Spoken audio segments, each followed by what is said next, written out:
Jina langu ni mchungaji Isaya Imani Landa. Ni admini na ni mlezi wa baadhi ya watu kadha wa kadha, na Mungu amekuwa mwema. Nimeona watu wengi wakipiga hatua na Mungu amekuwa akigeuza watu wengi. Ninamtukuza Mungu kwanza kwa ajili ya baba yangu Askofu Dickson Cornel Kabigumila. Baba yangu ameniordain kwa ajili ya hii kazi. Amenipaka mafuta kabisa. Mimi sijajiita, sijajituma. Nimetumwa. Kuna backup kabisa nyuma yangu inaonipa nguvu ya kufanya kazi.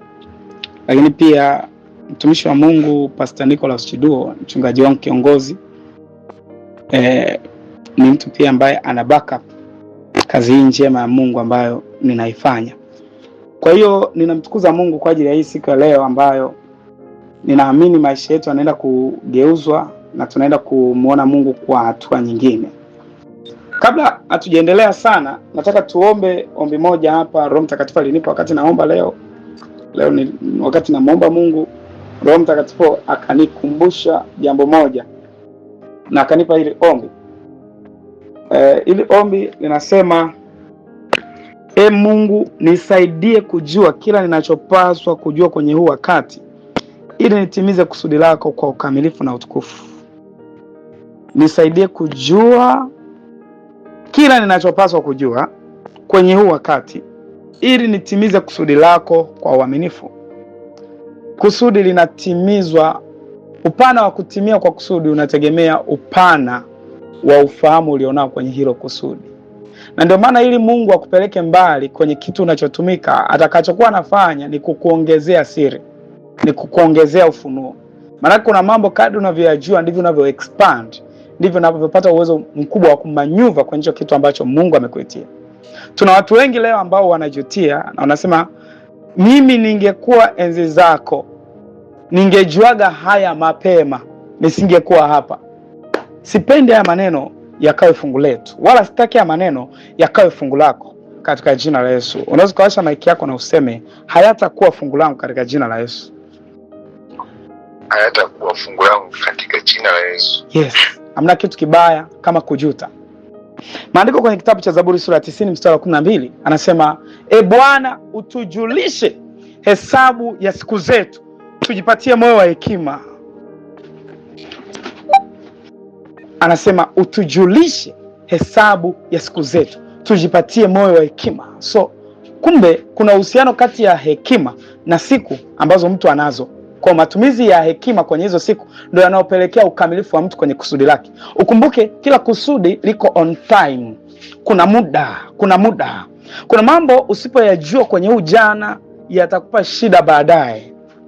Kuna vitu ambavyo Mungu lazima akupitishe mapema ili uwahi kufika kule ulikokusudiwa na ufike kwa ukamilifu. Haleluya. Sijajua sauti yangu ipo chini kwako pia. Good luck. Hapana Pastor, mimi nakusikia vizuri sana, Sawa, naona Pastor Jales alipata shida kidogo ya kunisikia. Sawa. Sasa hivi mtumishi nakusikia vizuri. Sasa hivi nakusikia, tuko pamoja. Well, Mungu awabariki sana. Asante sana. Sasa, amina. Ninataka ufahamu kwamba majuto hayapaswi kuwa sehemu ya maisha yako. Unajua kuna vitu vingine tunavijutia hata leo.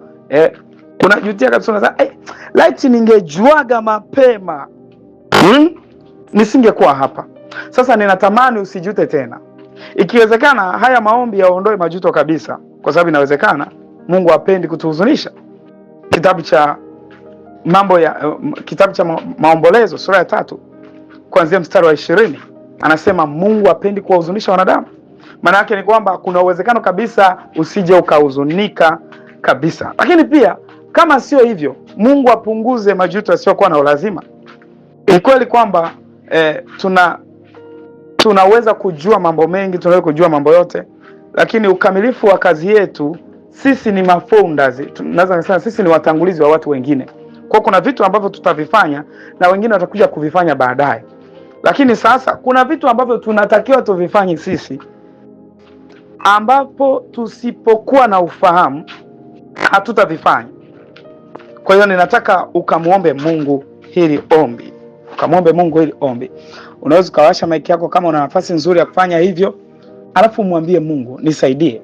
Kitabu cha Mambo ya Nyakati wa Kwanza sura ya 12 mstari wa 32, Biblia inazungumza kwa habari ya wana wa Isakari. Biblia inasema hawa watu walikuwa na akili za kujua nyakati na mambo ya wapasayo Israeli wayatende.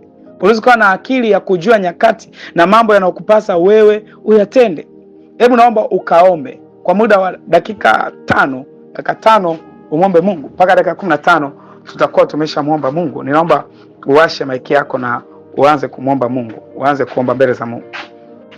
Baba, katika jina la Yesu ninakutukuza Mungu ambaye kwa ujio wako ulikuja ili tupate akili, sawa na neno lako linavyosema kwenye kitabu cha waraka wa kwanza wa Yohana ya kwamba mwana wa Mungu alikuja kusudi tuwe na akili, kusudi tuwe na akili za kumjua Mungu. Ikiwa umekuja ili tuwe na akili, Bwana, ni ombi langu siku ya leo ya kwamba ukanijaze akili zitakazonipa kujua mambo yanayopaswa kujulikana kwa wakati huu, ili nisije nikawa na majuto kwenye eneo langu la kusudi, ili nisiwe nikawa na majuto kwenye eneo langu la wito. Baba, ninaomba mkono wako wenye nguvu ukatende mema juu ya ufahamu wangu, ukanikutanishe na matukio, ukanikutanishe na vitu ambavyo Bwana vitanisaidia kujua yale ambayo nilikuwa siyajui na yalikuwa yanapaswa yajulikane na ufahamu wangu.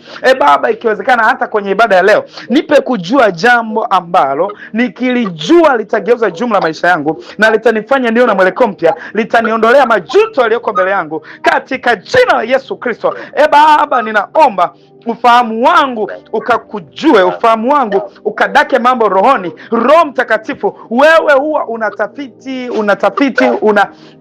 unatafuta hata mafumbo ya Mungu, unatafuta hata siri za ndani. Ninaomba ukanijulishe katika jina la Yesu, katika jina la Yesu, katika jina la Yesu. Kwa hizi akili zinaweza zikanisaidia nijue kuna aina ya watu sipaswi kuhusiana nao, kuna aina ya watu sipaswi kuhusiana nao kwa sababu watanipeleka kwenye majuto.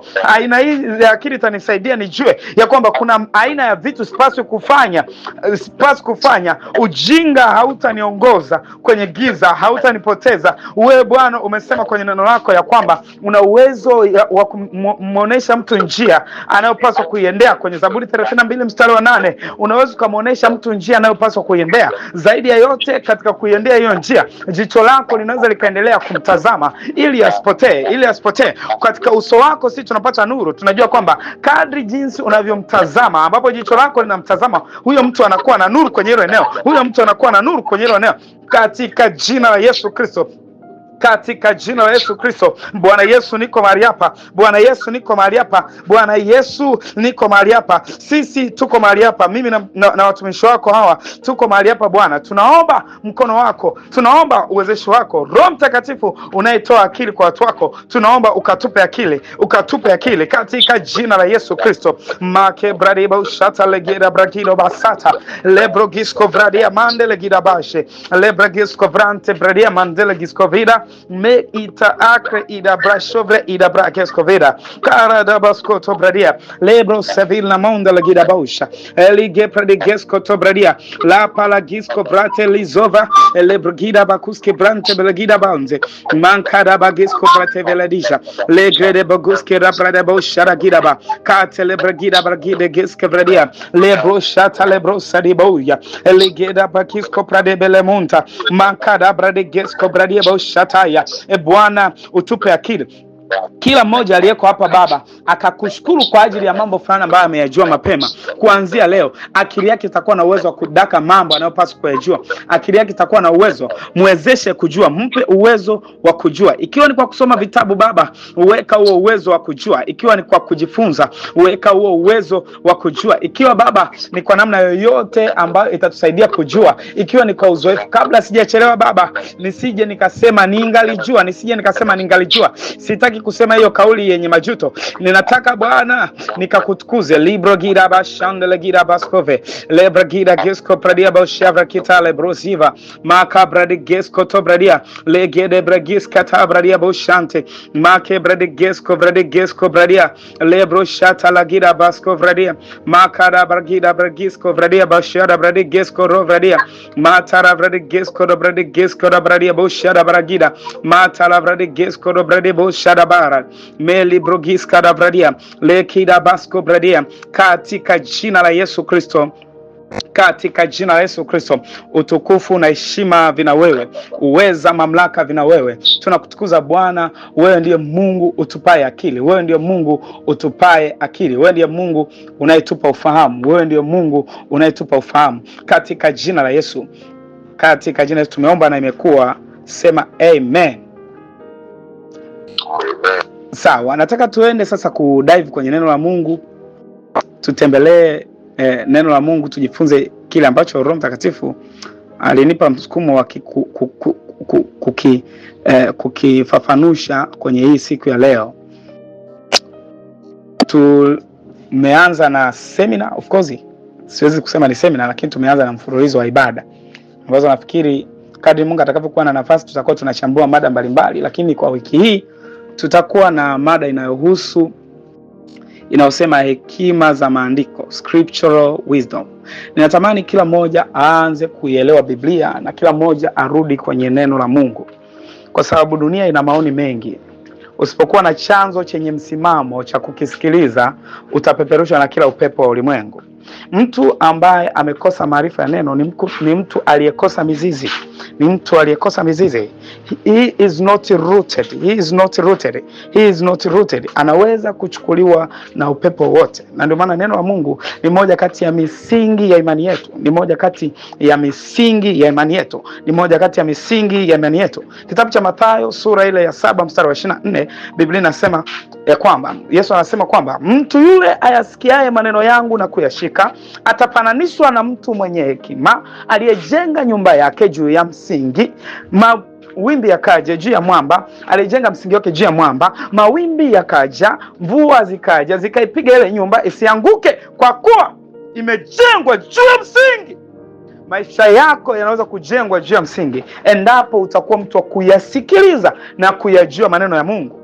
Haleluya. Kila mtu anaweza kutoa ufunuo wake, kila mtu anaweza kufundisha fundisho lake, lakini kitakachogeuza maisha mwisho wa siku ni neno la Mungu. Ni neno la Mungu.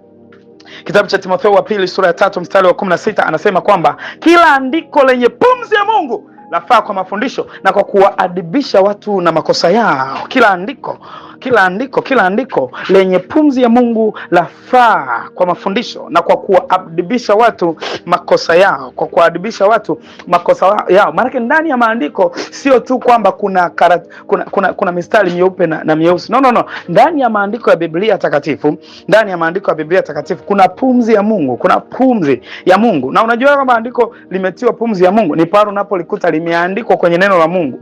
Na kadri nitakavyokufundisha utaelewa ni namna gani ya kusoma maandiko, ni namna gani ya kutafsiri maandiko, ni namna gani ya kuyaelewa.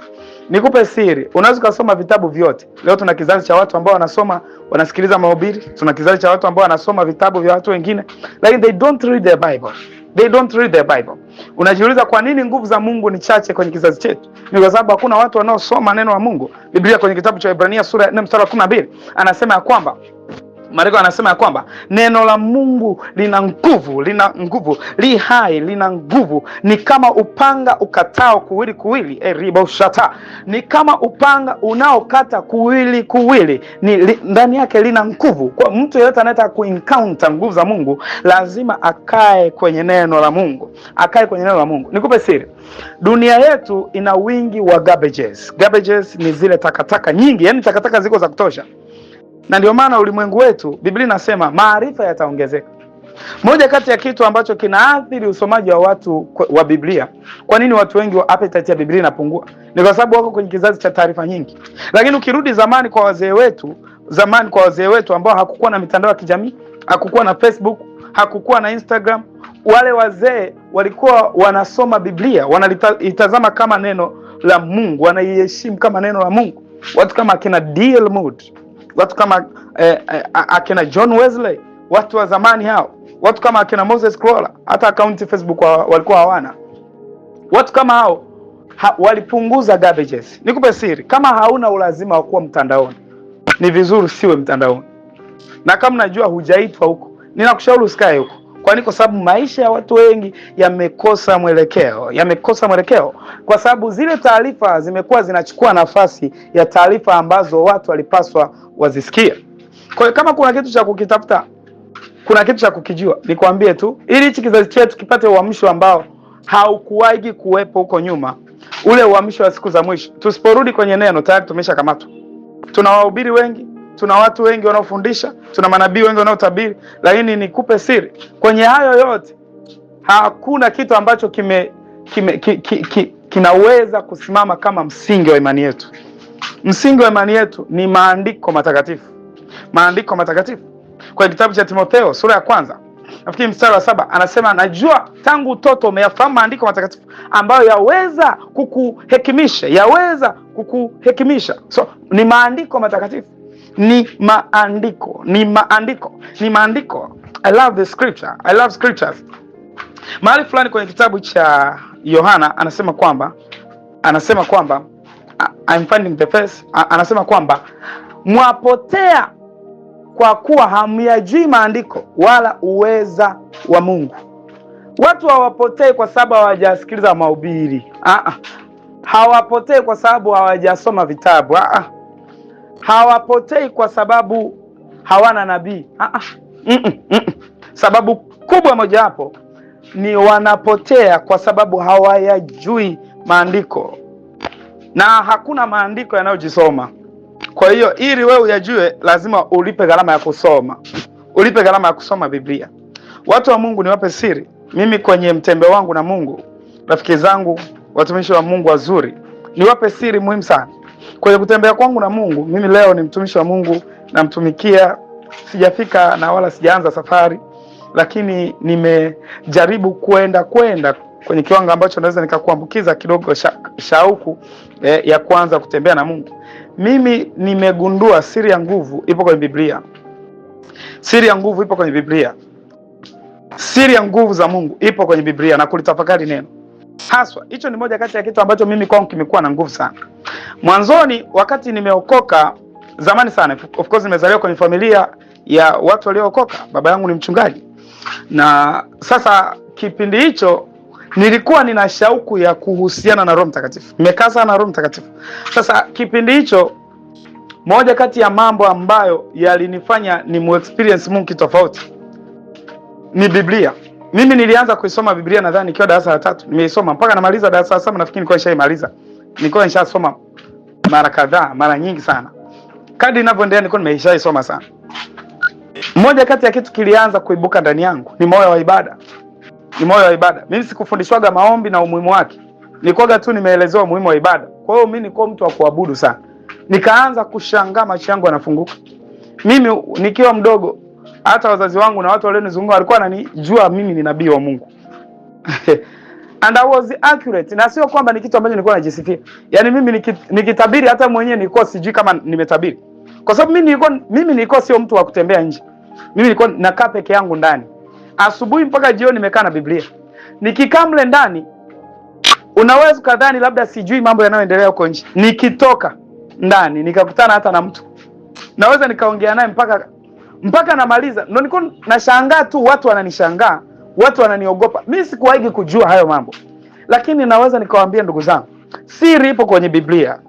Kama utasoma na kusoma Biblia, ufahamu wako utafunguka. Kama utasoma na kusoma Biblia, macho yako yatafunguka. Hamna Mkristo ambaye sio nabii. Hayupo Mkristo ambaye hawezi kutabiri. Hayupo. Isipokuwa kuna Wakristo ambao hawajui kusoma neno la Mungu. Kwa sababu moja kati ya faida ya neno la Mungu unapolisoma, linakusaidia kuitafsiri sauti ya Mungu. Mungu huwa haongei kwa maneno ya Kisukuma au Kiswahili. Mungu haongei hivyo, watu wa Mungu. Mungu anaongea kwa viashiria fulani ndani ya mtu. Misukumo fulani ndani ya mtu. Sasa ili ujue huu msukumo unamaanisha nini, ni mpaka huu unajua neno la Mungu. Kuna muda nimeshangaa, unakuta labda anatembea kwa neno la maarifa, nahudumia watu, alafu nashangaa nimemuelezea wewe, alafu nafika katikati nikaishia, nikagundua tatizo ni neno. Lakini pia nimeshuhudia wakati wote, labda ninapoamua kwamba nisome Biblia, nisome Biblia kwa ajili yangu, sio kwa ajili ya kuhudumu. Nisome Biblia kama maisha yangu. Kila wakati ninaposoma Biblia, kila wakati ambao siku ambazo nimeextend usomaji wangu wa kawaida, nikasoma zaidi, nikatulia na nikapata muda mwingi na Mungu kwa kusoma neno la Mungu, moja kati ya kitu kimenitokea. Nashangaa labda kuna siku hiyo mimi ni intercessor pia. Mungu ameniwekaga kwenye na intercede kwa ajili ya watu wengine, na ni mwombezi kwa sababu ya ile neema maybe ya kinabii ambayo inaweza kawa ipo ndani yangu, sijajua. Lakini Mungu ananipaga hiyo neema labda ya kusema niombe na mtu ama ni muombe. Sasa kama nimesoma maandiko, nimesoma Biblia, I become powerful than you can think. Ninapoanza kuomba na mtu, labda nikimwekea tu mkono mtu, nitajikuta ninaongea mambo yake. Yaani kitendo tu cha kuomba naye, hata kama ni kwenye simu, au nitajikuta ninazungumza mambo yake, na yeye mwenyewe atasikia mguso wa kiungu. Atasikia mguso wa kiungu. Kinachofanya hayo yote ni nini? Ni maandiko matakatifu. Yanatusaidia kutafsiri sauti ya Mungu. Mungu anaongea, lakini maneno yake tunayatafsiri kwa maandiko. Lugha ndiyo sikio la Mkristo. Maandiko matakatifu ni sikio la Mkristo. Maandiko matakatifu ni sikio la Mkristo. Biblia imesema mwapotea kwa kuwa hamyajui maandiko wala uwezo wa Mungu. Maana yake nini? Maana yake ni kwamba sasa kama mnapotea, hamsikii kwa lugha nyingine, kwa sababu huwezi kupotea kama unaongozwa na sauti ya Mungu. Kwa watu wanaopotea ni watu wasiosikia. Hawasikii kwa nini? Sio kwamba Mungu asemi. Watu wengi mnafunga, mnaomba. Hiyo inawapa tu access ya kwamba Mungu aseme. Yaani hata kama mfungo kama masaa 24, Mungu huwa anasema. Maombi yako ya dakika kadhaa, Mungu huwa anajibu. Ila huwezi kumsikia mpaka utakapoanza kukaa na maandiko. Ninasema maandiko, sio mahubiri. Maandiko. Mahubiri yana nafasi yake. Lakini naona Wakristo wengi wameshasahau msingi. Wametoka, wameanza kuwekeza kwenye vitu vingine. Wameacha neno la msingi. Biblia inasema tumejengwa kwenye kitabu cha Efeso sura ya 2 mstari wa 20 kwamba mmejengwa juu ya msingi wa mitume na manabii. Na Yesu mwenyewe ndiye jiwe kula pembeni. Msingi wa mitume na manabii ni Biblia. Kwa nini inaitwa msingi wa mitume na manabii? Msingi wa mitume na manabii. Biblia ina vitabu vya manabii. Biblia ina vitabu vya Injili ambavyo ndio Yesu. Alafu Biblia ina vitabu vya mitume, nyaraka za kina Paulo na vingine. Kwa ujumla wake hivyo vitu vimetengeneza msingi. Oh my God, vimetengeneza msingi. Kwenye kitabu cha Mathayo, sura ya 16, ukianzia mstari wa 16 na kuendelea, maandiko yanasema kwamba katika juu ya mwamba huu nitalijenga kanisa langu. Juu ya mwamba huu anazungumzia ufunuo wa neno la Mungu. Kwa kumbe kuna maneno, hayo ni maneno alikuwa amefunuliwa Paulo mtume. Kwa kanisa limekalia juu ya maneno ya mtume Paulo au mtume Petro. Kwa hiyo mtu anayeirudia Biblia, watu wazuri wa Mungu, ana access kubwa ya kufanikiwa kwenye haya maisha. Ana access kubwa ya kutoboa kwenye wokovu. Ana access kubwa ya kudumu.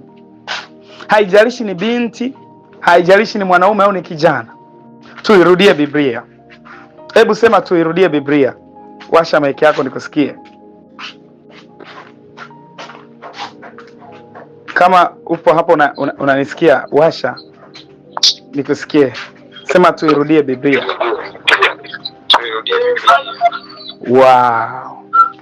Wow. Next time nitafungua group, halafu tutakuwa tunaandika hapo mambo ambayo tumekuwa tukijifunza hapa na utaelewa nini na maanisha. Sasa watu wazuri wa Mungu, moja kati ya kusudi la adui kwenye ulimwengu wa siku za mwisho ni kutuletea garbages, takataka ambazo zinataka kuchukua mbadala wa maandiko.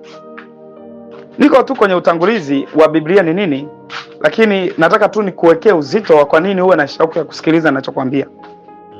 Tunatakiwa tujue kuielewa Biblia. Leo tutaanza na ufahamu wa awali, lakini the more tunaendelea tutajifunza zaidi kuhusu Biblia. Leo hii hadi kuna AI, kuna Biblia za kwenye simu, which ni nzuri, lakini matumizi yake yakikosa hekima yana replace usomaji wa neno. Na ndio maana kuna mtu tangu asubuhi tukikuuliza umepitia Facebook kwa kiwango gani na umewekeza ama umevuna nafsi ya mtu gani, au huko Facebook ulikoenda ulifanya kitu gani cha maana? Huna, zaidi ya kulike na kuangalia picha ambazo most of them ni picha ambazo sio nzuri wakati fulani, lakini unashangaa bado una amani. Ila tukikwambia Biblia ulisoma saa ngapi, hatu fellowship na neno, tumekuwa wavivu sana. Sasa nataka tuangalie mambo kadhaa. Biblia ni nini? Biblia ni nini? Nitafafanua tu kwa ufafanuzi wa awali. This is Bibleology. Tafafanua tu kwa ufafanuzi wa awali ili kukusaidia kuelewa kwa usahihi kile ambacho nitakuwa nimezungumza hapa. Biblia ni nini? Uelewa kuhusu kitabu kitakatifu cha Biblia. Biblia kwa yule ambaye alikuwa hafahamu ni mkusanyiko wa vitabu 66, ni maktaba. Neno Biblos in fact linamaanisha mkusanyiko wa vitabu. Mkusanyiko wa vitabu ni neno la Kigiriki linalomaanisha mkusanyiko wa vitabu. Biblia limetokana na neno Biblos. Sasa ni mkusanyiko wa vitabu, viko jumla 66. Vya Agano la Kale viko 39, vya Agano Jipya viko 27. Nafikiri kwa yule mwenye Biblia anaweza hata kaviona akasoma. Kule mwanzoni kwenye Biblia yako utagundua kuna vitabu vimeandikwa: Mwanzo, Kutoka, Walawi, Hesabu, Kumbukumbu la Torati, Yoshua, Waamuzi, Samueli wa kwanza, Yoshua, Waamuzi, Samueli wa kwanza, Samueli wa pili, Ruthu na vitabu vingine vingi. Kwa mpangilio unaweza kuvitaja au kivivyote, lakini ni vitabu viko 39 kwenye Agano la Kale, na kwenye Agano Jipya viko vitabu 27. Vimeandikwa na jumla ya watu 40. Waandishi walioandika hivi vitabu inasemekana ni 40 au zaidi ya 40, lakini hawapungui 40. Sasa hivi vitabu vimegawanyika kwenye maeneo makubwa yafuatayo. Eneo la kwanza kuna vitabu karibu shatayaba. Vitabu vimegawanyika kwenye maeneo makubwa matano. Eneo la kwanza kuna vitabu vya Torati, hivi ni vitabu vya Musa.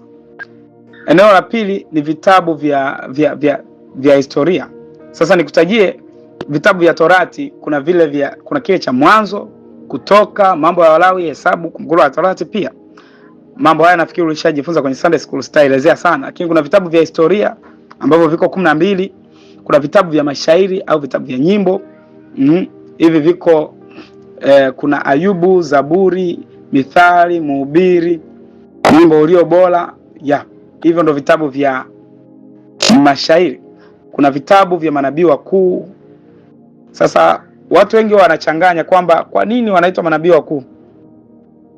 Moja kati ya sababu kadhaa ambazo zinatumika kuwatambua kwamba hawa ni manabii wakuu au manabii wakubwa na manabii wadogo, nitakutajia. Sababu ya kwanza, manabii wakubwa walikuwa manabii wakubwa kwa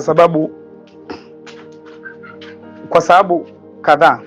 Ya kwanza ni watu ambao walikuwa na watu wengine chini yao.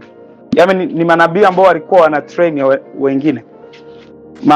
Major prophets. Yaani ni manabii ambao walizaa manabii. Kwa hiyo waliaminika kwamba hao ni manabii wakubwa. Ndio maana ukiona kwenye Biblia kuna wale wanaitwa wana wa manabii. Lakini pia watu wengine wanatumia kigezo cha kwamba manabii wakubwa ni wale ambao waliandika vitabu vyao, kivisoma unagundua ni vikubwa kuliko vya watu wengine. Maana walikuwa na ujumbe ambao ulikuwa unagusa eneo kubwa la watu. Ni ujumbe ambao ulikuwa unagusa maisha ya watu wengi zaidi. So kuna vitabu pia vya manabii wadogo. Vitabu vya manabii wakubwa ni vikubwa, viko 5. Kuna Isaya, kuna Yeremia, Maombolezo, Ezekieli na Danieli. Sasa hayo mambo yote hayo ni mazuri kuyajua. Naamini kama ulipita Sunday School ushayaelewa hayo. Lakini nataka tuangalie kwa sehemu kuhusiana na Biblia. Mambo kadhaa kuhusiana na Biblia. Biblia ni kitabu muhimu na bora cha wakati wote. Biblia ni kitabu muhimu na bora cha wakati wote. Yaani ukishasema tu hiyo kitu, uwe unawakea kwamba hakuna kitabu kingine kinachozidi hicho. Hiyo tu inatosha kuwa tafsiri ya Biblia ni nini. Ni kitabu bora na muhimu cha wakati wote. Kimetumika tangu mwanzo wa ulimwengu mpaka sasa na kiko relevant hata kwenye siku zijazo. Kinazungumza mambo yaliyopita ambayo tukiyasoma yanatupa ufunuo leo. Yanatusaidia sisi kujua cha kufanya leo. Yanatupa hekima leo, ambayo hiyo hekima inatufanya tuwe kwenye viwango vya Mungu bila kutoka. Kwa hiyo haijai kupitwa na wakati. Leonard Bonke wakati anahubiri mahali fulani akaulizwa, wewe unatumia hichi kitabu kikubwa cha zamani, hiki kitabu kwenye siku zetu hakifai? Akamwambia yule mtu, ukiangalia juu mbinguni unaliona jua? Akasema ninaliona. Akamuuliza, ni lini ulishawahi kuona jua limepungua ubora wake kwa sababu ni la zamani? Akasema hakuna siku. Ndivyo ilivyo. Biblia ni zaidi ya jua, kwa sababu Biblia ni neno la Mungu lililo hai tena lenye nguvu. Kwa Biblia ni kitabu bora cha wakati wote. Kitabu bora cha wakati wote. Nataka uone kitu kwenye kitabu cha Wakorintho wa kwanza hapa. Uone kitu kwenye kitabu cha Wakorintho wa kwanza. Maandiko anasema kitu hapa. Wakorintho wa kwanza. Wakorintho wa kwanza sura ya Meribo Sheragira Pausada.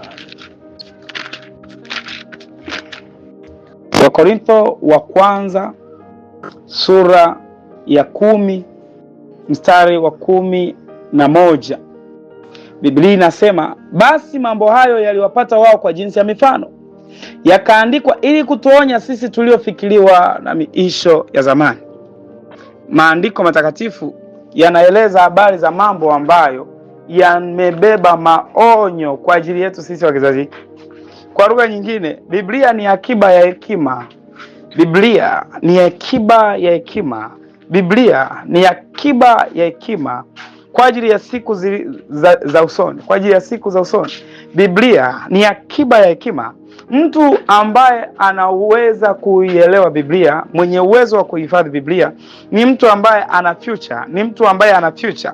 Inawezekana uwekezaji wako ukafanya kwenye kununua viwanja, ukafanya kwenye kununua vitu mbalimbali, lakini kwambie, moja kati ya uwekezaji unaopaswa kufanya ni uwekezaji wa hekima, wa hazina inayoitwa maandiko matakatifu ya Biblia. Kama wale watu waliyatunza, ikiwa watu wa Mungu hawa zamani waliyatunza, waliona ni mambo ya muhimu, yakaandikwa ili kutuonya sisi tuliofikiriwa na miisho ya zamani, maana yake ni kwamba hata wewe kama unataka kufika umbali wowote na Mungu, Biblia ni hazina ya hekima kwa ajili ya maisha yako, kwa ajili ya kesho yako, kwa ajili ya kizazi chako. Unaweza kujifunza kwa habari ya familia yako ukiwa leo. Unaweza kujifunza na ukajiandaa kwa habari ya ndoa yako ukiwa leo.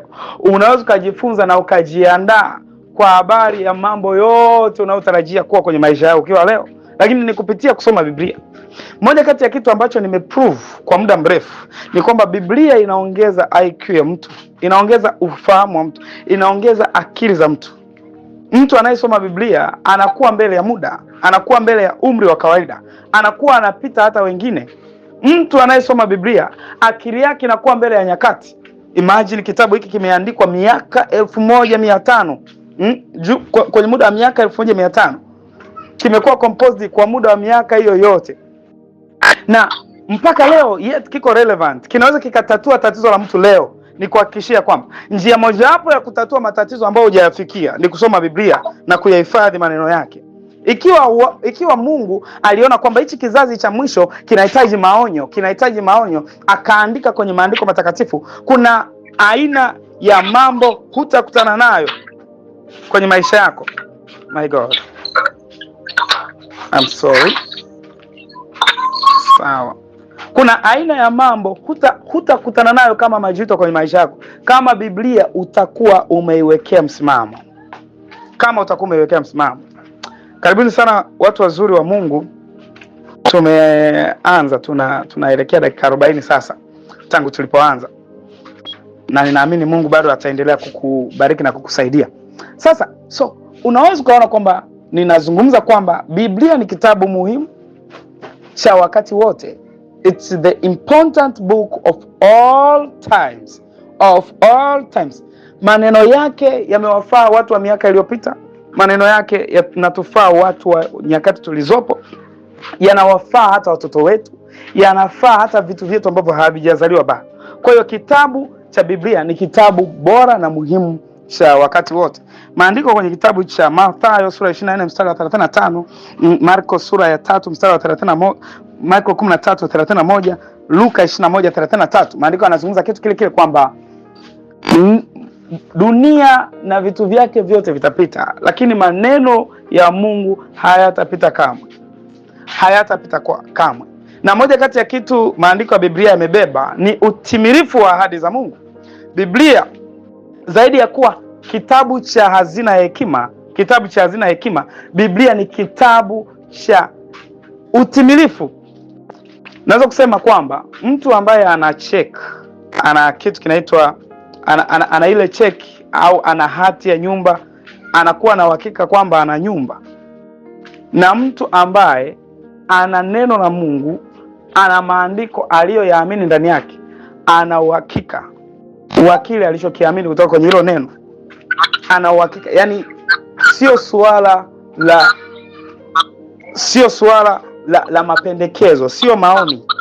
Kwa hiyo maandiko matakatifu ya Biblia yana uhakika, yanathibitisha ahadi za Mungu. Kwa kitabu cha Yeremia maandiko yanasema kwamba ni nani alisemaye neno ikiwa Bwana hakuliagiza? Manake kama Bwana hakuagiza kitu, unaweza kujitungia msimamo wako leo kaanza kutamka kitu. Kama hauna backup ya maandiko nyuma ya hicho unachokiamini, hicho kitu ni rahisi kuanguka.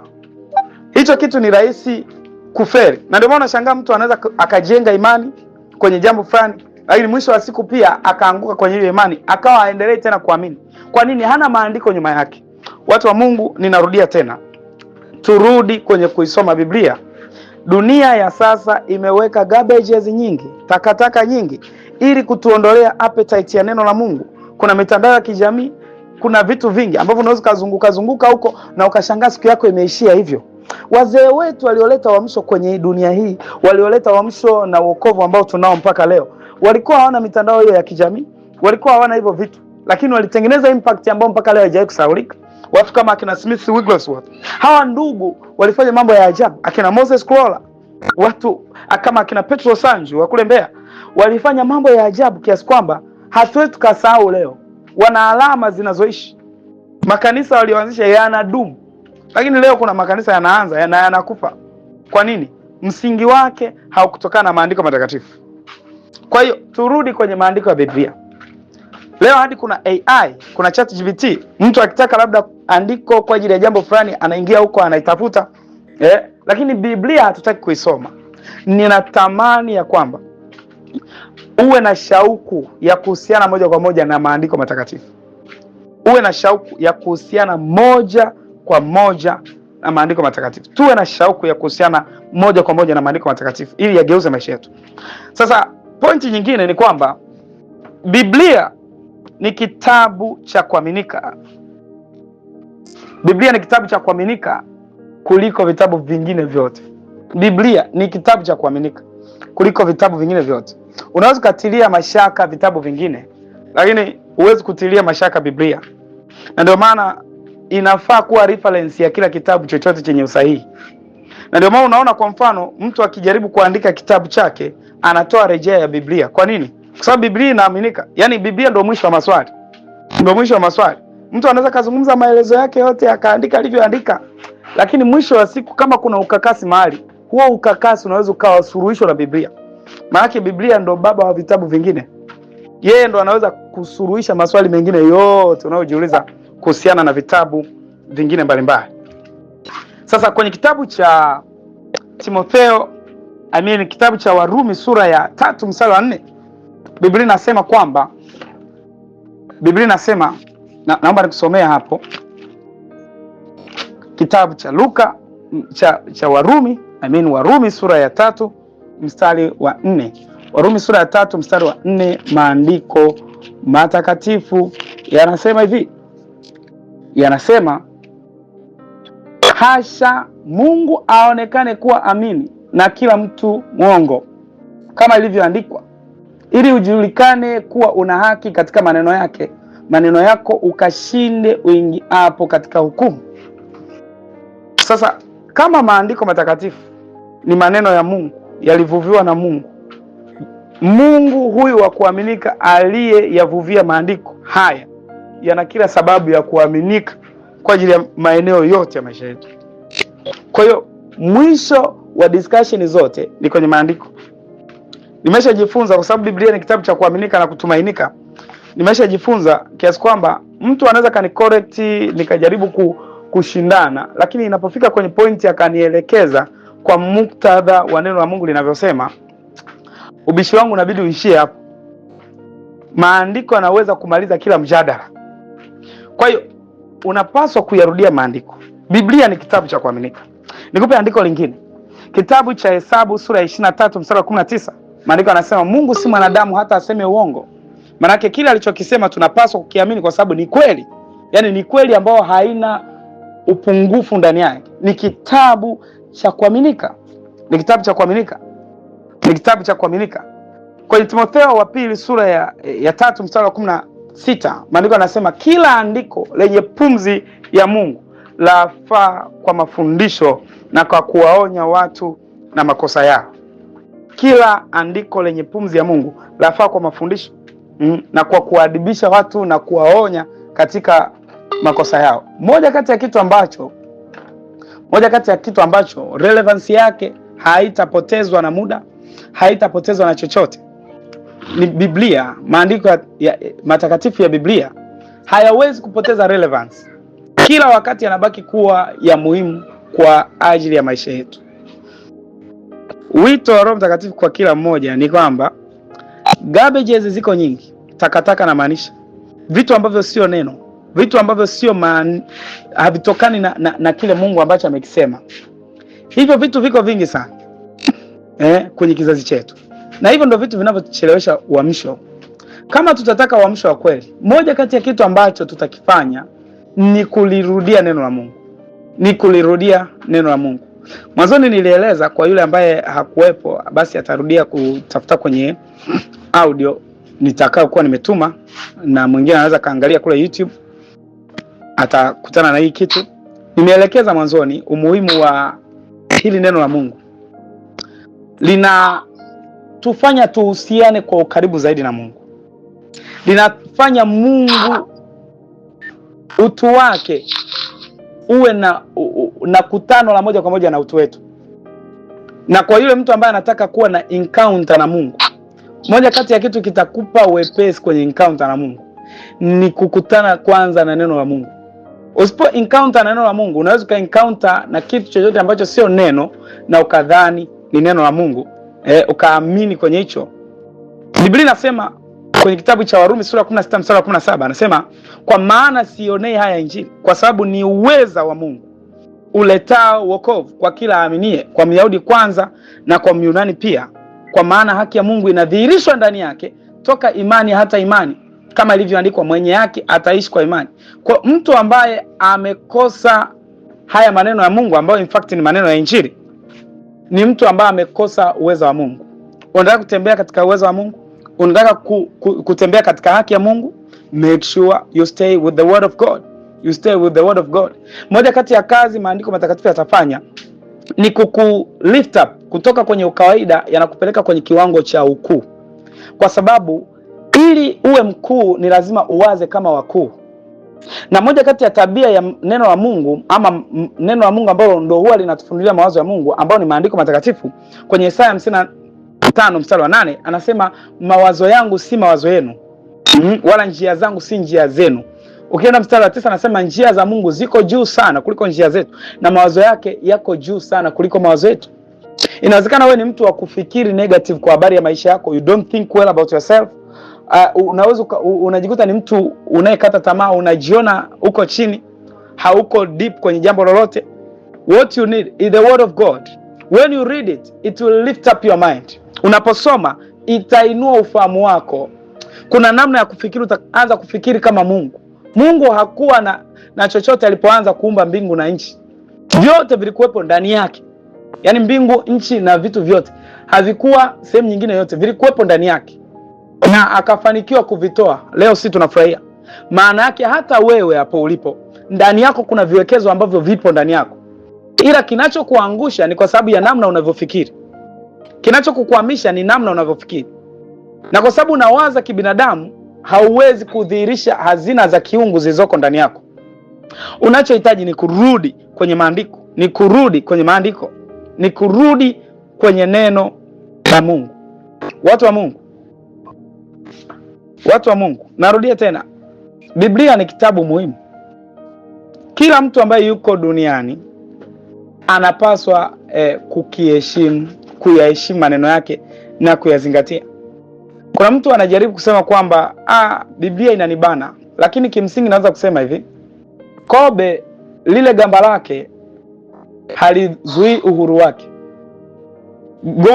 Lile gamba la kobe halizuii uhuru wake, ni kwa ajili ya usalama wake. Ukijaribu kuwa huru nje na maandiko, in fact uko kwenye uharibifu wenyewe. Uko ndani ya kifungo chenyewe, uko ndani ya gereza lenyewe. Kwa hiyo ni kweli waga tunasikiliza mahubiri, ni kweli waga tunasikiliza sermon mbalimbali, tunasoma na mavitabu, lakini brothers and sisters, let me tell you, let us come back in the word of God. Let us come back in scriptures. In scriptures. Natamani turudie maandiko matakatifu. Kuna namna yatageuza maisha yetu. Tofauti yetu na kizazi kilichopita ni kwamba wao hawakuaga na Facebook za kuwapotezea muda, hawakuaga na mitandao inayowapotezea muda, walikuaga na neno. Kitabu cha Matendo ya Mitume sura ya 6 mstari wa 4 anasema nasi tutadumu katika kulihudumu neno na katika kuomba. Tutadumu katika kuomba na kulihudumia lile neno. Kumbe unagundua moja kati ya kitu kinatutofautisha sisi na kanisa la kwanza ni vitu ambavyo tumevipa muda. We give our time, we give our time to social medias. We give our time to stories. We don't have our own time with God. We don't have our relationship with the scriptures. That is a problem. Hilo ni tatizo. Tunatoa muda wetu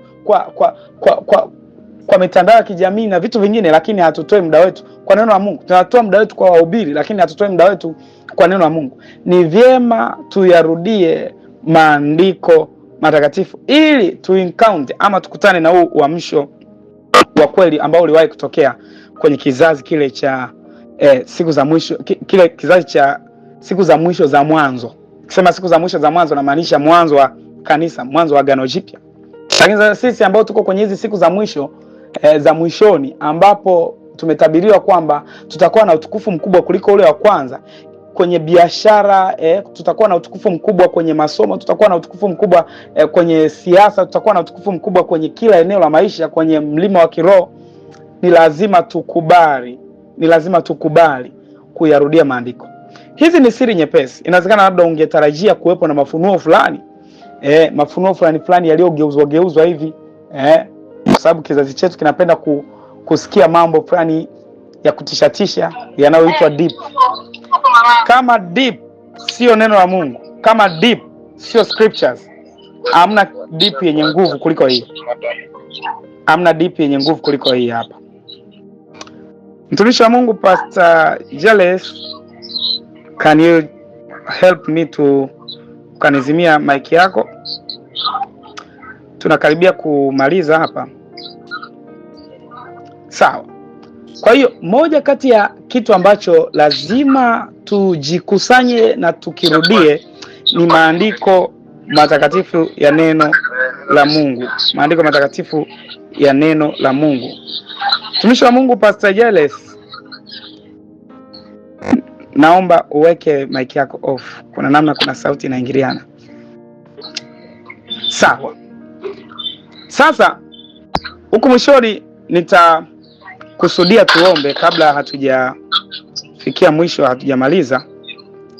Nitakusudia tumuombe Mungu mambo yafuatayo. Tutaenda kumwomba Mungu mambo kadhaa ambayo yatatusaidia. Leo ni siku yetu ya kwanza, na kuomba tu kesho ujitahidi uwai kabisa ili tupate muda wa kutosha, upate muda wa kutosha kuyasikia maneno ya Mungu na maisha yako yageuze. Kesho nitaangazia faida kwa undani za kusoma neno la Mungu na hasara za kutokusoma neno la Mungu, na tutaangalia mambo kadhaa kuhusu neno la Mungu. Tutaangalia kuhusu Biblia, lakini pia kadri tunavyoendelea mpaka Ijumaa tutakuwa tumesha jifunza na tumeelewa namna ya kuisoma, namna ya kuitumia kwenye maisha yetu ya kila siku, ili kupitia hiki kitabu cha kipekee maisha yetu yageuzwe na yawe ya kitofauti. Kitabu cha Efeso sura ya kwanza, Efeso sura ya kwanza mstari wa 18.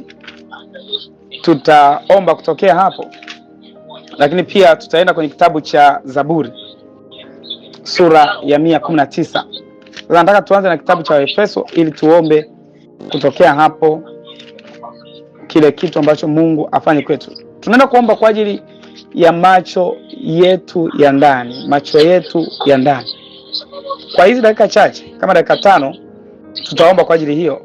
Kwa mtu ambaye atakuwa maybe ni mgonjwa na amekuja hapa, kwa sababu nilisema nitaomba na wagonjwa, baada ya hapo nitakuombea.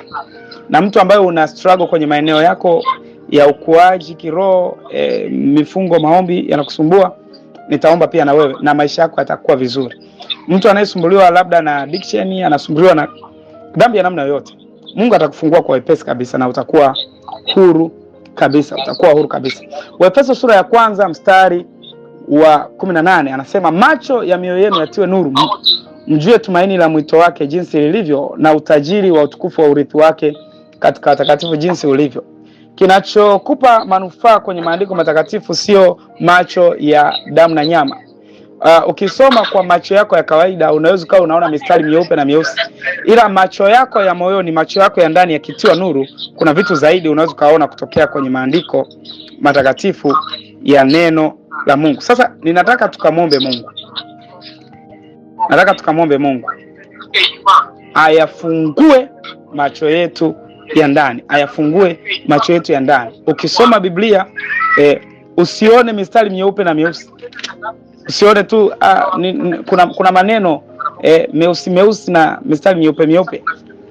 Utoke na andiko lakini lieleweke kwako, kwa sababu ndani yake kuna maajabu na kuna siri za Mungu ambazo zimejificha humo. Kitabu cha Zaburi 119 mstari wa 18 anasema kwamba unifumbue macho yangu niyatazame maajabu yatokayo katika sheria yako. Kumbe ndani ya neno la Mungu kuna maajabu. Ndani ya neno la Mungu kuna maajabu yanayotoka kwenye hiyo sheria. Kwa hiyo macho yetu yanapaswa kufunguliwa kwenye hilo eneo. Tutaomba kwa ufupi kabisa. Kwa hizi dakika chache tulizonazo tutaenda kumwomba Mungu na Mungu atayafungua macho yetu katika jina la Yesu Kristo. Sasa hapo ulipo unaweza ukawasha microphone yako na ukaanza kumwomba Mungu. Ukawasha microphone yako na tukaanza kuomba. Baba, ninakushukuru kwa ajili ya neno lako. Asante, umetufundisha tuirudie Biblia, ila hatutaweza kunufaika nayo kama hatutakuwa na macho yaliyofunguliwa. Macho yaliyofungwa, macho ya ndani yakifungwa, hata macho ya nje yakiona kitu chochote tutakachokisoma, kitu chochote tutakachokiona kwenye maandiko, hakitatupa faida. Hatutaona utajiri, hatutaona maajabu, wala hatuta encounter mambo makubwa ambayo umeyaweka kwenye neno lako. Bwana Yesu, kwenye wakati tunaomba mkono wako wenye nguvu, uweza wako uyafungue macho yetu ya ndani, uyafungue macho yetu ya ndani, tuyaone maajabu yanayotokana na sheria ya neno lako, tuyaone maajabu yanayotokana na sheria ya neno lako, yanayotokana na maandiko matakatifu, zile siri ambazo Bwana ziliwafanikisha wazee wetu zamani, zile siri ambazo umeziweka kwenye neno lako zinazoweza kugeuza jumla maisha yetu, zikafunuliwe tukapate kuziona kila wakati tunapokutana na maandiko. Neno la Mungu linasema kwenye kitabu cha Kumbukumbu la Torati 29:29 ya kwamba mambo yaliyofichwa ni ya Mungu, lakini yaliyofunuliwa ni yetu sisi na watoto wetu. Ni ombi langu ya kwamba kila ahadi iliyofichwa kwenye maandiko matakatifu ikawe fungu letu, kwa sababu macho yetu yatafunguliwa kuiona hiyo ahadi, macho yetu yatafunguliwa kuziona hizo siri, katika jina la Yesu Kristo, katika jina la Yesu Kristo. Bwana Yesu, ninamwombea kila mmoja aliyeko mahali hapa atakapoisoma Biblia ili kuthibitisha ya kwamba umenituma na neno lako ni amina na neno lako ni halisi kwa watu hawa. Ninaomba kuwepo mgeuko wa kweli kwenye maisha yake, macho yake ya ndani yafunguliwe, macho yake ya ndani yapate nuru, akaone zaidi ya kilichoandikwa. Biblia inasema kwenye kitabu cha Zaburi ya kwamba mara moja amenena Mungu, lakini mara mbili nimeyasikia haya. Kila mmoja Bwana ukampe uwezo wa kusoma kwa macho ya haya ya kawaida, lakini pia akasome kwa macho ya ndani, akaone kwa macho ya kawaida, akaone pia kwa macho ya ndani ya moyo wake, akasikie kwa masikio yake ya kawaida, akasikie pia kwa masikio yake ya ndani. Bwana Yesu, tusaidie kuirudia Biblia.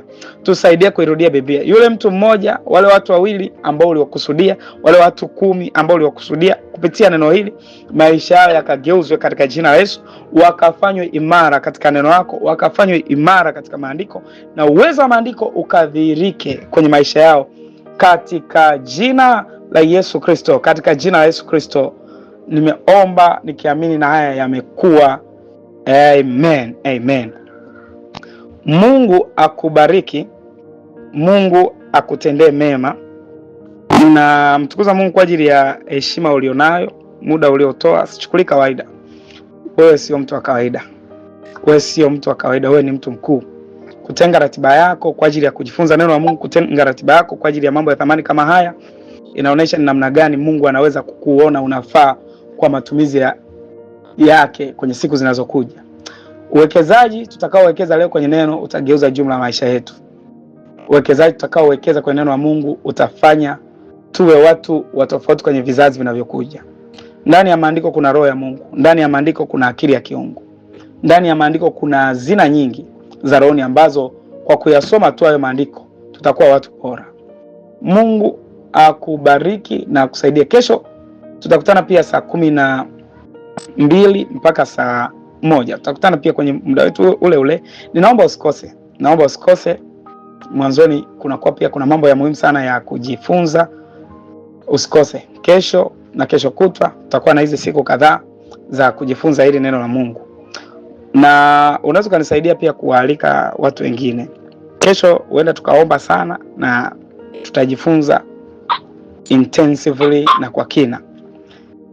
Kiufupi sasa, kama kuna mtu ana changamoto, kama kuna mtu ana jambo, ninaomba nione ujumbe wako inbox. Kama kuna jambo, ninaomba nione ujumbe wako inbox.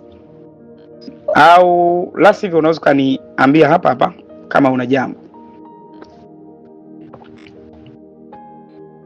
Kabla ya kuna mtu ana changamoto, kuna mtu ana jambo lolote. Nilisema leo Mungu atawasaidia watu ambao wana changamoto kwenye maeneo yao ya ukuaji wa kiroho, lakini pia watu ambao wana changamoto kwenye afya zao, wagonjwa na watu wenye changamoto za kiroho. Maana mtu ambaye ana struggle kuomba, ana struggle kusoma neno, ana struggle kufanya vitu vya kiroho, na mtu mwingine mwenye changamoto yoyote. Sasa kwa sababu sijaona mtu mwingine hapa, ninaomba nikuombee wewe sasa. Niombe Mungu aiamshe roho yako kwa ajili ya kumsikia. Mungu aiamshe roho yako kwa ajili ya mambo ya kiroho. Bwana Yesu, ninakushukuru kwa ajili ya neno lako. Asante kwa kuwa tumejifunza. Ninakushukuru kwa ajili ya kila mtu wa thamani ambaye umempa nafasi ya kuwepo mahali hapa. Kama ambavyo alikuheshimu, ninaomba Mungu discipline hii ya kukaa kwa neno lako, hii discipline iwepo mahali pake pasiri pa maombi, mahali pake pasiri pa kujifunza, mahali pake pasiri pa kukaa na wewe, mahali pake pasiri pa ibada, mahali pake pasiri pa kujitoa kwa ajili yako. Katika jina la Yesu Kristo, maisha yake imarishwe. Mrejeshe kila mmoja kuanza kukichunguza hichi kitabu muhimu ambacho kimesahauliwa na watu wengi wa kizazi hiki. Kitabu hiki muhimu ambacho kimesahauliwa Weka njaa ya kusoma Biblia, weka njaa ndani yetu. Bwana Yesu tusaidie. Mimi mwenyewe nahitaji msaada wako. Ninatamani kwenda viwango vikubwa zaidi. Ninafahamu umuhimu wake, ninafahamu nafasi yake kwenye maisha yangu. Ninaomba ukanigeuze na kunifanya mtu bora katika jina la Yesu Kristo. Nipe kukaa na maandiko ili nipate ule uweza na uzima uliojificha ndani yake katika jina la Yesu Kristo.